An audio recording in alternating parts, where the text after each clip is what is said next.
రామ్ చరణ్ గారి game changer movie director Shankar గారి game change చేసిందా లేదా గేమ్ ఓవర్ చేసిందా చూసేద్దాం పదండి.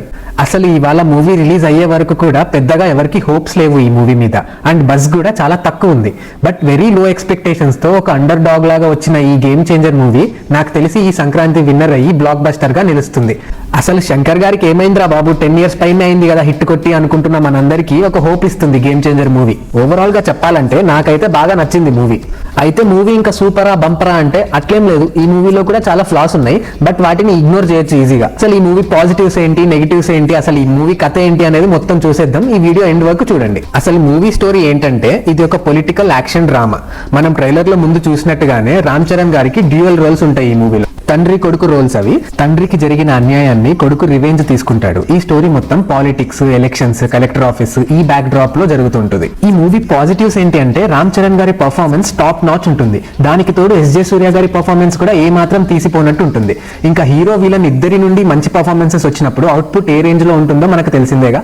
ఇంకా అంజలి గారు ఈ మూవీలో మోస్ట్ ఇంపార్టెంట్ రోల్ ప్లే చేస్తారు, అండ్ ఈ మూవీలో మెయిన్ హీరోయిన్ తనే. కియారా అద్వానీ ఓన్లీ సాంగ్స్ కోసమే ఉంటుంది, ఎక్కువ స్కోప్ ఉండదు తన రోల్ కి, బట్ ఉన్నంతలో చాలా గ్లామరస్ గా కనిపిస్తుంది అండ్ మంచి పర్ఫార్మెన్స్ ఇచ్చింది. ఇంకా జయరామ్ గారి రోల్ భలే ఉంటుంది, మంచి ఫన్ జనరేట్ చేస్తుంది ఆయన క్యారెక్టర్. ఇంకా సునీల్, సముద్రకమణి, బ్రహ్మానందం గారు కూడా ఉన్నారు ఈ మూవీలో, కానీ వాళ్ళ రోల్స్ కంతా ఎక్కువ ఇంపార్టెన్స్ అనిపించలేదు నాకు. ఇక సాంగ్స్ గురించి ఖచ్చితంగా మాట్లాడాలి. అసలే 75 crores పెట్టారు కదా, అన్ని సాంగ్స్ చాలా బాగున్నాయి. శంకర్ మార్క్ కనిపిస్తుంది కానీ మచ్చా మచ్చా సాంగ్ లో ఎందుకో రామ్ చరణ్ గారికి ఒకటే అవుట్ఫుట్ ఉంటుంది. ఆ సాంగ్ కి కొరియోగ్రఫీ చాలా బాగున్నా కూడా ఒకటే అవుట్ఫుట్ ఉండడం వల్ల అంత సింక్ అవ్వలేదు. అండ్ ఇంకొక షాకింగ్ న్యూస్ ఏంటంటే నానా హైరానా సాంగ్ ఉంటది కదా, మూవీలో ఉండదు. అది ఇంత ఖర్చు పెట్టి సాంగ్ తీసి ఎడిట్ లో కట్ చేసాక శివాజీ అనే ఫీలింగ్ వచ్చిందండి.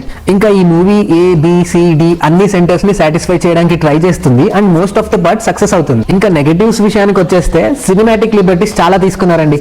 సార్ రూల్స్ పెడతారు, ఫాలో అవ్వరు అనిపించే సీన్స్ చాలా ఉంటాయి. అండ్ ఫైట్ సీన్స్ కూడా కొంచెం ఓవర్ ద టాప్ అనిపిస్తాయి. ఈ మధ్య అప్పుడప్పుడు ఫైట్ సీన్స్ వల్ల కూడా లాగ్ అనిపిస్తుందండి నాకైతే. మీకు కూడా అలానే అనిపిస్తుందా? కామెంట్ సెక్షన్ లో మెన్షన్ చేయండి. బట్ ఫైనల్ గా చెప్పాలంటే శంకర్ ఈస్ బ్యాక్ అండి, అండ్ ఈ మూవీ స్లోగా ఊపు అందుకొని బ్లాక్ బస్టర్ అవుతుందని నా strong feeling. So that's it from this review. ఈ వీడియో కనుక మీకు నచ్చితే ఒక లైక్ చేసి మన ఛానల్ ని సబ్స్క్రైబ్ చేసుకోండి. మీరు ఆల్రెడీ ఈ మూవీని చూసింటే మీకు ఎలా అనిపించిందో కామెంట్ సెక్షన్ లో మెన్షన్ చేయండి. Thank you for watching. By by. Encourage new talent, bro. Please.